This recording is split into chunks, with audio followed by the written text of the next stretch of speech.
Assalamualaikum. Waalaikumsalam. Kang Ade, aduh, ketemu lagi sama Kang Dani ya. Asal segala pokoknya.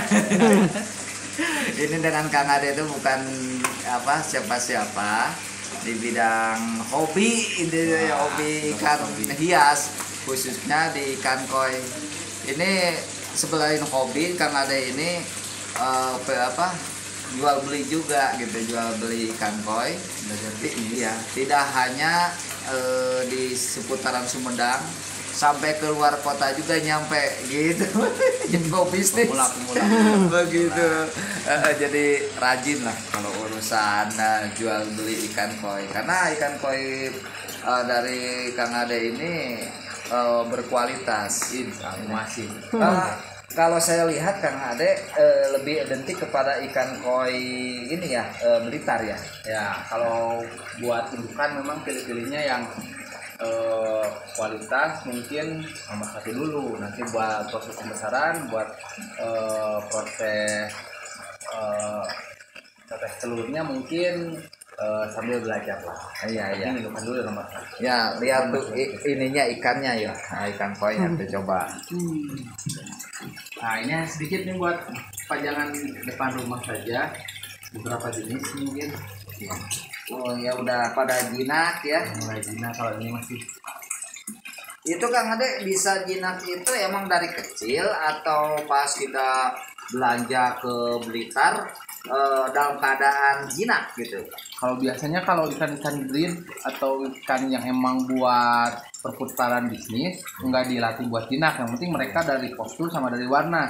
Untuk penjinakan mungkin dari kebiasaan sehari-hari, ketika kasih makan, ketika kita lebih sering interaksi sama ikan, jadi ikan pun nggak takut, terus lama kelamaan ya mereka aktif dan naik sendiri, mungkin jinak sendiri lah sama kita. Emang pada dasarnya Kang Ade untuk ikan koi itu termasuk ikan jinak ya? Ya, kalau ikan sebenarnya masih bisa dilatih sih untuk jinak tidaknya, karena kalau jarang dipegang juga lama-lama nanti ikannya ya biasa lagi, emang nggak terlalu jinak. Ya, cuma semakin sering kita pegang, mungkin kita sering kasih makan, lama-lama ikan bisa jinak. Iya. Ini yang saya tahu tuh ada jenis-jenis yang saya lihat ini kan ada kohaku jenisnya tuh ya. Ada kumpai juga. Terus ada jenis apa lagi? Coba. Kalau di sini karena kolamnya emang kecil, cuma buat kolam pajangan, nggak terlalu banyak, mungkin ada beberapa jenis lah yang paling mendasar, kohaku mungkin, sanke, sowa juga yang agak besar, siro, terus utsuri ada satu, susui di bawah mungkin ada, asagi ada juga yang besar, kumpai, terus ikan-ikan bahkan ikan lokalnya pun kayak kancra pun ada di sini. Nah, ini cuma buat pajangan, buat tamah-tamah doang yang dilihat. Pada dasarnya ini kan ada 2 kolam, walaupun kecil ini sangat produktif ya, untuk sebagai hiburan di halaman rumah. Juga untuk penjualan ada kolam sendiri ya. Untuk nanti penjualan buat pemasaran ikan mungkin ada kolam khusus, buat pemasaran ada kolam khusus juga, buat foto-foto juga, mungkin video kan ikan rata-rata video ya, foto ada. Iya. Nah itu guys, itu guys ya. Jadi untuk skala bisnis tentu harus ada tempat ya, semacam fiber ya. Fiber, kolam-kolam semen juga, lebih banyak lebih baik gitu ya. Dikarenakan kan si konsumen itu memerlukan performan dari ikan tersebut ya kan. Jadi memerlukan satu tempat, yaitu dari fiber ya kan. Biasanya terlihat menarik, semakin cepat juga untuk penjualan, khususnya untuk bisnis. Jadi ya, yang pertama ya mungkin dari kecantikan warnanya, dari tempatnya yang nyaman, itu saya lihat juga. Terus kalau lihat dari suasana di sini, ini kebetulan guys, tempatnya itu di ketinggian ya. Di puncak gunung garis. Daya luhur Sumedang gitu ya. Jadi ini sangat namanya itu sangat sesuai dengan kondisi pemeliharaan ikan koi ya. Iya. Nah, terus tapi walaupun begitu ini di atas gunung nih ya, sistem yang digunakan itu sistem yang modern ya, dengan menggunakan skimmer gitu kan. Nah, filter yang udah mungkin standar lah, standar meskipun tidak terlalu bagus, cuma untuk standar penjernihan air sama pematangan air sebenarnya sudah mulai berjalan. Ya, Kang Ade bisa menunjukkan susunan filternya, tolong ditunjukkan untuk pembelajaran. Meskipun sederhana ya, ini Ya, kita ya. filter yang Ya. ada di sini. Ya. Nah, mungkin yang dari sini mungkin nah, untuk pertama air masuk dari sini nih Bu. Boleh dikirim juga. Situ ada BD, itu masuk ke air salah satu-satunya masuk air karena kolamnya kecil. Biasanya kalau kolam gede ada beberapa BD, cuma ini karena kolamnya kecil ada satu BD di sana di bawah. Itu salah satu masuknya air selain skimmer. Nah, apabila BD itu lebih dalam dari sekeliling kolam, jadi nanti kotoran-kotoran masuk semuanya ke BD. Untuk yang di bawah itu yang mau ngapain nanti masuk ke skimmer. Nanti yang pertama mungkin kotor karena memang untuk pematangan kita nggak terlalu sering menguras. Sini terlihat meskipun kotor, cuma biasanya kalau pematangan air lebih banyak bakteri lebih baik. Makanya meskipun kotor kita diamkan dulu, karena kotor di sini bukan berarti meskipun banyak kotoran, sama kehidupan bakteri juga berpengaruh sangat penting buat. Betul. Paham. Terus ini fungsi yang kedua bagaimana? Ini ke satu kan? Satu. Yang kedua, ketiga. Nah, naik ke dua juga sama. Sini lebih jernih dari yang ke satu. Ya. Nah, ini lebih jernih karena kesaring itu pertama, saringan lebih padat, nanti lebih tidak terlalu padat, kesini lebih padat juga. Ini juga di bawah ada jaring juga, ada media-media lain. Nah, ini untuk saringan yang kedua.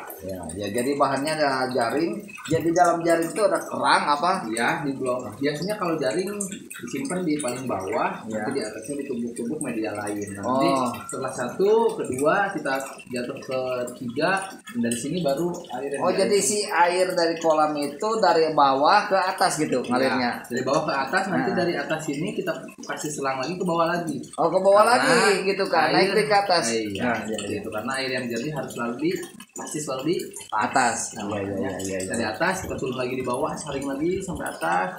Baru nanti ada. Ya, Kang Ade, biasanya kita pemikirannya itu kalau kotoran tuh ya jatuhnya disaring dari atas ke bawah gitu kan. Jadi ini kan sistem yang teknologi yang benar itu dari bawah kita saring ke atas jadi yang bagus. Terus naik lagi, ke bawah lagi gitu. Terus yang ketiga bagaimana? Kalau yang ketiga, ini yang terakhir sama juga dari bawah nanti ke atas. Nanti di sini ada pompa, harusnya pompanya bisa sebenarnya. Tapi karena chambernya ada 3, jadi ya yang ketiga digantung mungkin ini, tapi masih tetap aman. Yang penting filternya aman. Nanti yang ketiga udah mulai maksimal. Ini lebih banyak ini. Ini menggunakan mesin berapa watt? Kalau ini yang 45 watt. Untuk ukuran air, karena kolamnya pun kecil, terus kita pakai 2 juga. Tadinya ini kolam arus, ini buat arus, itu buat air terjun. Cuma kalau ketika nggak ada arus, kita kasih buat oksigen aja, karena di sini nggak pakai aerator. Gelembung, ketika gelembung itu nggak kuat, kita kasih di sini. Terus ini untuk kerangka kolam ini di tembok atau di beton? Kalau untuk kerangka kolam ini full coran beton semuanya. Besi ya? Iya, semuanya bersih juga, karena kalau kita pakai bata atau bahan lain tidak dicor, biasanya ada rembes bocor. Gitu ya saudara-saudara ya. Jadi disarankan untuk bikin kolam di rumah, apalagi dalam ukurannya 1 meter lebih, itu bagusnya dicor besi ya, dengan rangka sekelilingnya besi, karena untuk menghindari kebocoran. Nampak di sini tidak ada surut ya perputaran airnya gitu ya. Karena udah terjamin nggak ada rembesan-rembesan gitu ya Kang Ade ya. Gitu. Kalau yang itu fungsinya kolam yang sebelah sana untuk apa? Kalau ini ikan kecil itu tadinya kopi di akuarium, cuma sekarang kemarin pembesaran di fiber, karena fibernya udah mulai penuh juga, kita kasih pindah dulu ke sini, sortiran dulu di Oh, iya, iya. sama indukan-indukannya. Nah, yang grade A masuk ke sini mungkin sama indukan. Cuma filternya hanya pakai ember karena tadinya filternya di sini tadinya dirombak, tadinya pengen dibuat bawah, sementara kita tapi untuk kolam yang dapat ini dapat cuma 80 cm, terus ukurannya kecil pakai ember segede gitu juga gitu. Turun beberapa bulan harus mulai. Ya ini kan lebih dangkal daripada yang itu ya. Ini 140. Kalau ini cuma 80-70 lah. Tengahnya dari ini.